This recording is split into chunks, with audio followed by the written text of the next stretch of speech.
What's his face? Aiden just donated and wrote, "Thank you for covering important stories other people don't.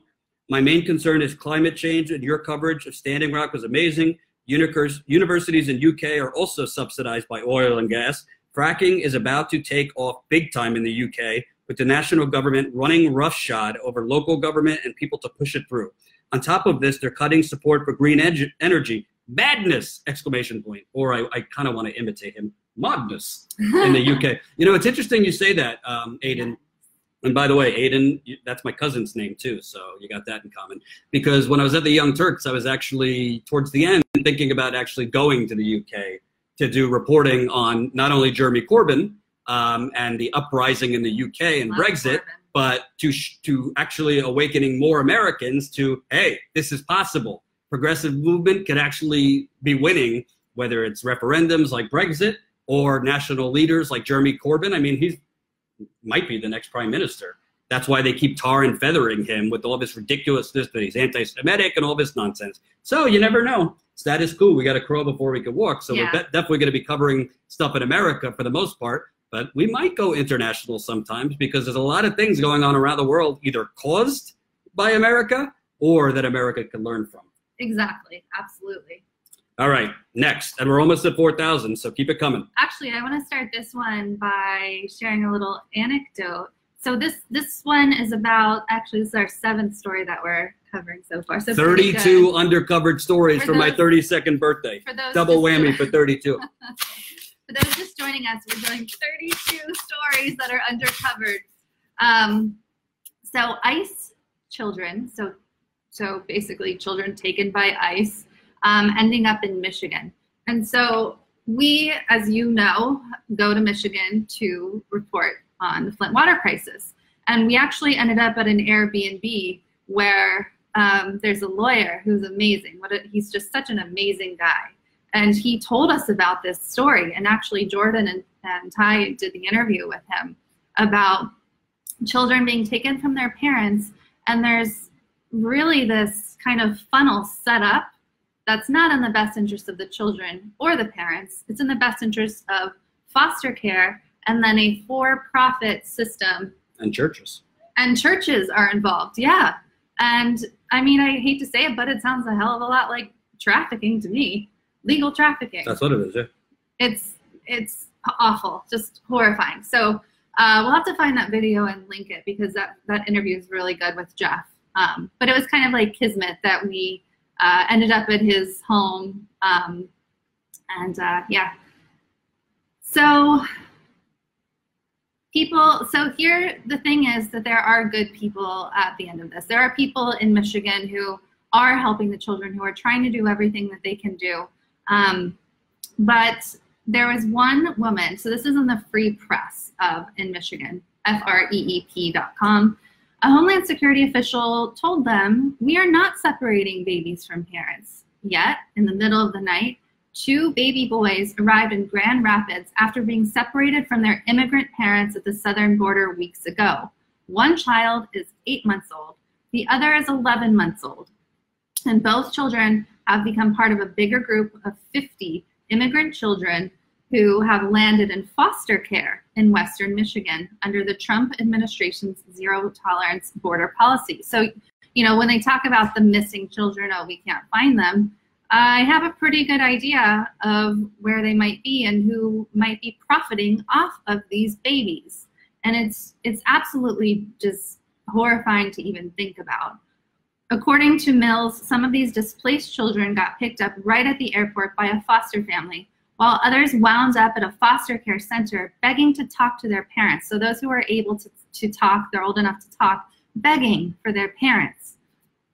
Many have gone 30 days or more without talking to their parents because their parents couldn't be located. Imagine that. Mills, who worked with displaced immigrant children for 6 years, said the foster agency is dealing with a new troubling element: getting unaccompanied children on the phone with their parents. Typically, this takes about 3 days, but now it's taking up to a month or more because the parents are detained and the agency can't locate them. Now, this article is from June, but you can bet that many of these children are gone forever. They're literally sold and gone and will never see their parents again. Yes. Is there a way of doing what you did last time with the Periscope? What do you mean? Inviting other followers and all that? I did that already. Oh, okay. Yeah. No, I think you're right. And honestly, it's a sign of our totally ADD corporate media that in the beginning, I thought the corporate media covered this pretty well. They weren't necessarily covering the foster child part of it, but they were covering the inhumane separation of children and their parents at the border. But Trump kind of like deflected onto something else, and they've largely forgotten it. Yeah. And there's still, I believe it's hundreds of children that still haven't been reunited with their family. Not to mention the foster care system in America should not be for profit or any country.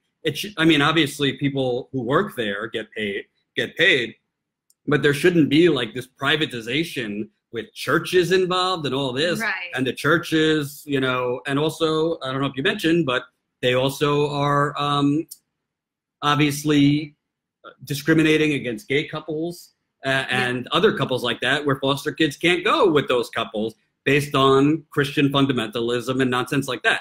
So it's terrible. And imagine, I mean, yes, it is traumatic to be separated from your child family and become a foster kid, even without it happening from government recklessness like Trump.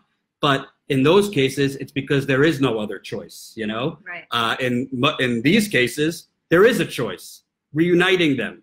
And they shouldn't be going into like the church system, because a lot of these, if the church system is placing them, then they're probably going to be, in many cases, indoctrinated by their new family. Well, exactly, and that was one of the issues that Jeff brought up. Is I think that the majority of these children were being raised by Catholic families, and these are Protestant, I believe, that are taking them.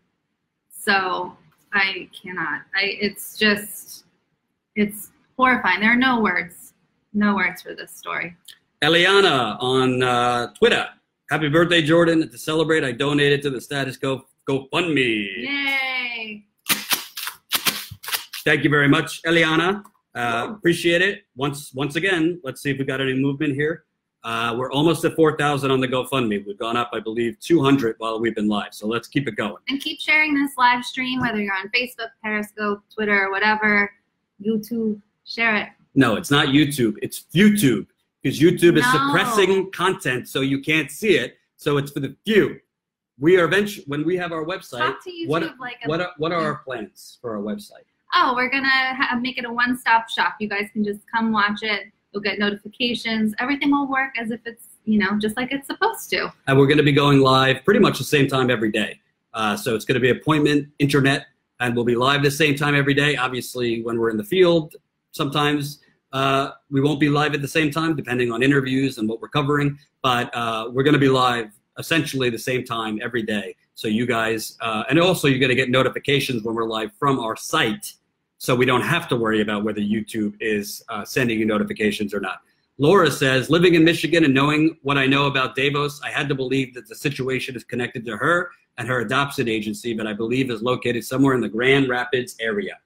Laura, can you email Jordan at protonmail.com and send me info on that? Because I want to know more. Yes. And by the way, don't get Jen started on the churches in America. It's very, very, that's one of your big stories. Yeah. I mean, well, what are you talking about? The Catholic Church? Mm-hmm. Yeah, well, actually, it's just kind of blown wide open. But the Catholic Church, I don't know if you guys saw The Keepers on Netflix. I think it came out 1 or 2 years ago, where there's just this rampant sexual abuse in the Catholic schools. And so since I live in Maryland, I plan on really digging in and potentially being offed by digging in, as people have been. But it's important because this abuse goes on in so many places, and the churches are just a cesspool. So we're an hour and 15 minutes into our marathon. How long do you want us to go today? Forever. How long do you want us to go live? We got many stories to come. We never want our faces to leave.